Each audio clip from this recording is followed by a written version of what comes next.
Valiant Hearts: The Great War is one of the most human and sensitive games about war ever released.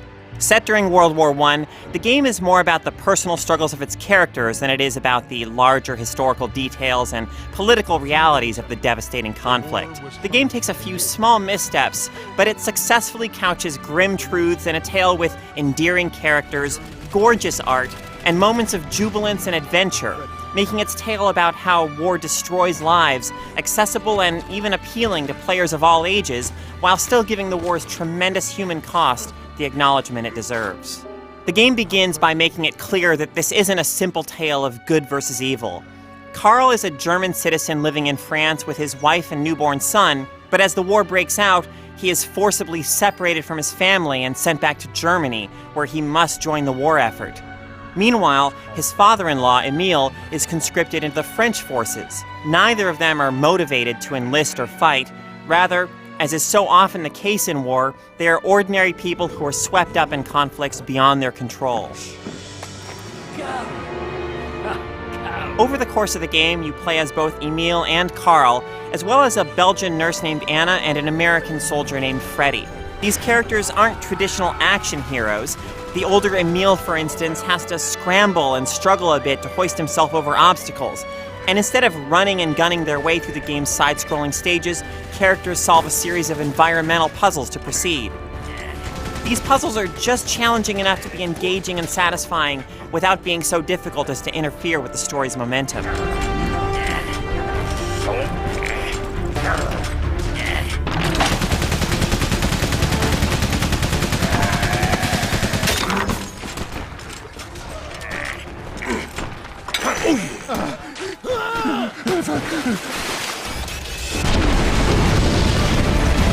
You do occasionally have to clobber an unsuspecting enemy soldier from behind, and you may blast a few planes out of the sky in one late-game scene, but most of your time is spent helping people rather than attacking them. In this game, you're not a killing machine. The war itself is. There's an appropriate feeling of futility that comes from charging into battle again and again, and seeing soldiers on both sides fall in droves to artillery blasts and machine gun fire. It's not all grimness and death, thankfully. There are scenes of beauty, too, like a sequence that takes place on a starry night in Paris, just as the war is beginning. Here you play as the headstrong and capable Anna, a wonderful character who is determined to do whatever she can to help people during the war. After performing some quick automotive repairs, you drive down the city's bustling streets in a joyous scene during which you avoid cars and other obstacles in keeping with the music.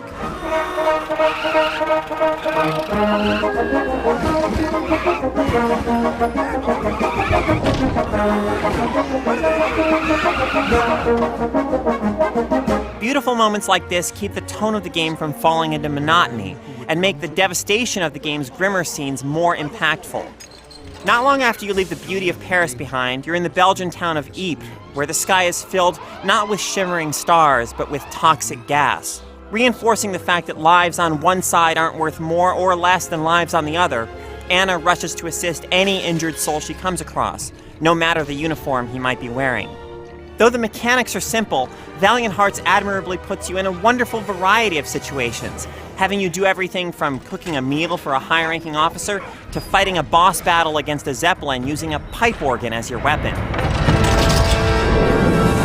No matter what you're doing, the game's art style pulls you in. There are always wonderful details in the background to give the scenarios life, and the designs of the characters, with their eyes charmingly obscured by their hair, endear you to their struggles. The game's storytelling isn't as cohesive as it should be. For instance, there's a jarring disconnect between the French accented voice we hear Emile use during gameplay and the British accented voice that speaks for him during between-level cutscenes. War has taken away a very dear friend. And on multiple occasions, the game leads you to think that a dire fate has befallen one or more characters, only to reveal, like the bad resolution of a TV cliffhanger, that this wasn't the case. But these are minor blemishes on a beautiful game that ultimately doesn't shy away from the fact that great is just about the last thing any war should be called.